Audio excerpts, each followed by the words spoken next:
ကဲအခုလိုခီးထွက်တဲ့ရာသီရောက်လာတယ်အလှမပြတ်ချွေးမထွက်ဖ ೇನೆ တွန်းသွားလာလေးရမယ်ဒါကလေးလေးတွေကိုထည့်ပြီးတော့ကန်းကြီးပဲသွားတောင်ပေါ်ပဲတက်တွန်းစရာလေးရှိလို့ရှိရင်တွန်းသွားလို့ရအောင်မျိုးစုံရှိတယ် function လေးတွေလည်းပြပေးပါမယ်နော်ပထမဦးဆုံးပြပေးချင်တာဒါလေးကစီးစောပါတယ်ဒါလက်တွန်းလေးသူဒီ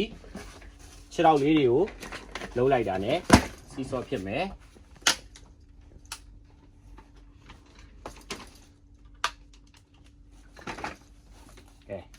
ကလေးကိုဒီတိုင်းလေးစီးစောလေးလိုပဲလှုပ်ပေးလို့ရတယ်နော်ဒါတော့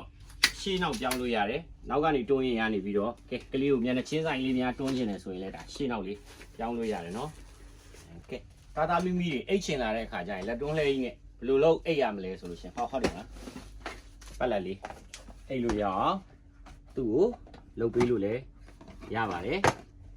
ဒါဆိုလို့ရှိရင်တာမိမိတွေအိတ်လို့ရပြီဟောဒီမှာ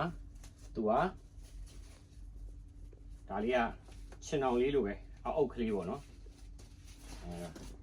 ဒါလေးဆိုလဲလန်ချလို့ရတယ်သူကတော့အုပ်အပြည့်မဟုတ်ဘူးအုပ်တစ်ဝက်ပေါ့ခြေထောက်တင်ထားလို့လည်းရပါတယ်နော်ဒါလေးကတော့ခဏအကြီးနဲ့တူတဲ့ size အသေးလေးသူလည်းလှည့်ချလို့ရတယ်ခြေထောက်တင်တာတွေအကုန်လုံးလို့ရတယ်သူလည်းအုပ်အပြည့်ဒါကတော့နည်းနည်း size သေးသွားတယ်သူတို့တွေကလည်းခောက်ကတာလွယ်ပါဒါလေးတွေကတော့ပေါ့ထလာတည်လို့လွယ်တယ်ခောက်လို့လွယ်တယ်ဖြုတ်လို့လွယ်တယ်နောက်ကိုလှန်ချလို့ရတယ်သူတို့ကတော့ဒါပေါ့တည်သွားတဲ့ site အသေးစားလေးတွေပါကဲနောက်ဆုံးတစ်ခုပြချင်တာလေး